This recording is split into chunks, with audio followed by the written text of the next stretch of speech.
So, hello everybody. This is from the Zoom International Education Observatory. This is gonna be our first video, and you may wonder where I am. And I don't know if you can tell by the name at the back. We're at the Madison Square Garden. We're in New York City, and I wanted to talk about today about something that some schools probably usually don't tell students. When they promote their school. They usually say that the city is really nice and that it's very friendly and that there are a lot of tourist places to go. And but they usually don't talk about something that is really important for some students, which is about the weather. And some students may like the summer. Some students may like to come and study abroad during the summertime, but they never promote most of the times to come study during winter because probably some students may be afraid that could be too cold for them, and it could be cold for some students and different weather.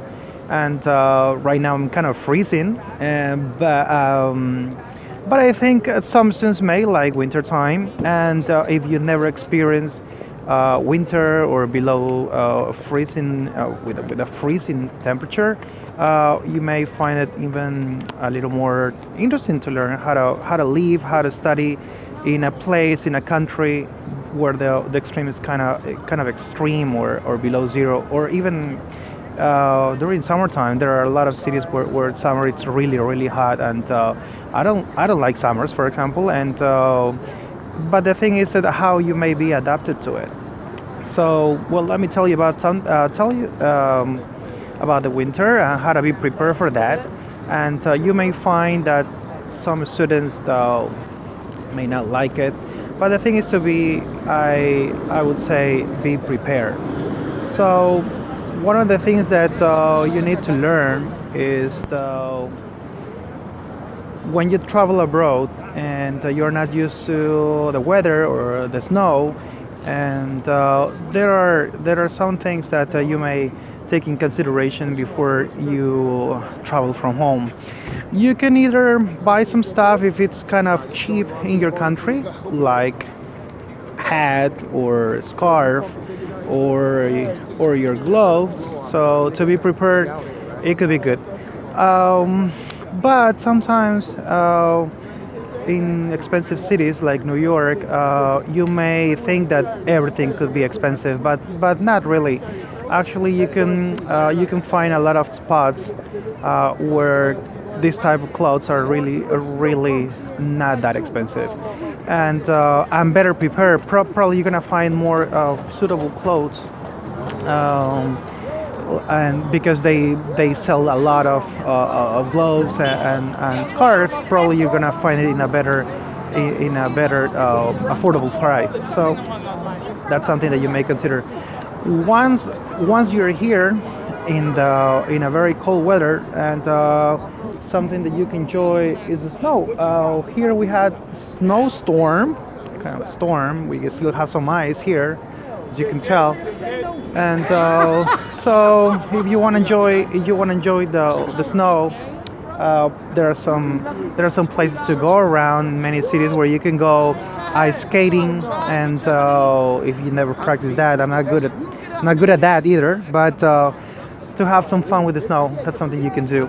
And something important, you guys, check the weather forecast every day. In some countries, we are not used to it because we usually don't have extreme weather, and we usually don't have to look at the TV, the forecast every day to see if it's gonna rain or if it's gonna snow or how cold it's gonna be.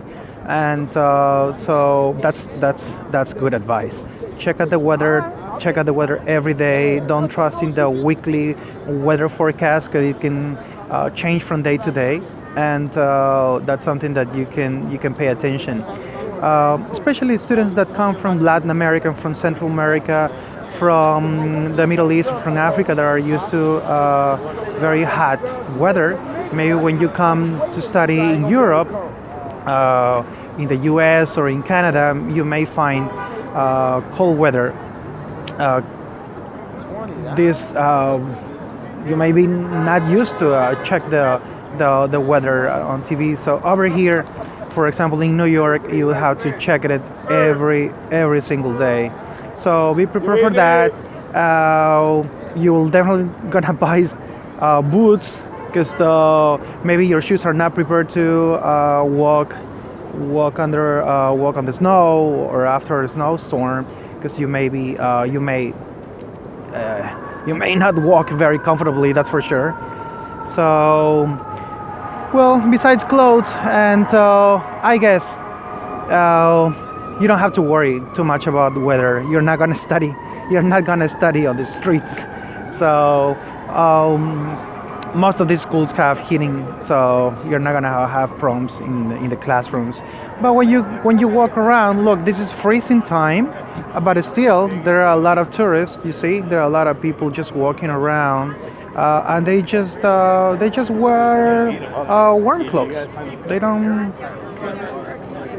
They just tourism doesn't stop, and the weather can't just the weather can just not be a condition not to study abroad. Taking in consideration the weather condition, but it doesn't have to be a problem when you decide. Some relatives may think that a little worried because you're gonna be under freezing conditions, but don't worry. Here, for example, you have the subway, and you just get in there, and it's hot in there. Or you get in a restaurant, like the restaurants at the back over there. I don't know if you see it, but you just get there, and it's alright. I mean, every single place has heating, and or during the summer it's with the AC, so you don't have to worry about that either. But at the end, you have just to enjoy the weather, enjoy the winter, and at the end you're gonna see that you're gonna love it anyway. Once you get in the classroom, you just take this off, and that's it. No problem. All right. So please tell me if you have any questions about what you worry about if you study abroad.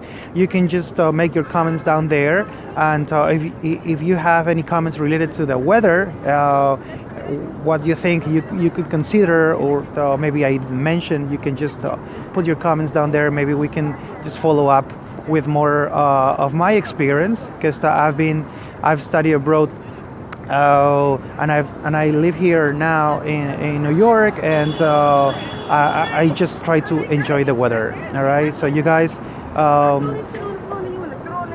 I'll be appreciated. I'll really appreciate if you make your comments. All right. Okay. So thank you very much. This was our first video, and I wanted to just point out and start with this topic about the weather, because I know some of you may find it different or new, or how would you face the weather. All right. Okay, guys. Thanks. Thanks for everything, and see you in the next video. Bye.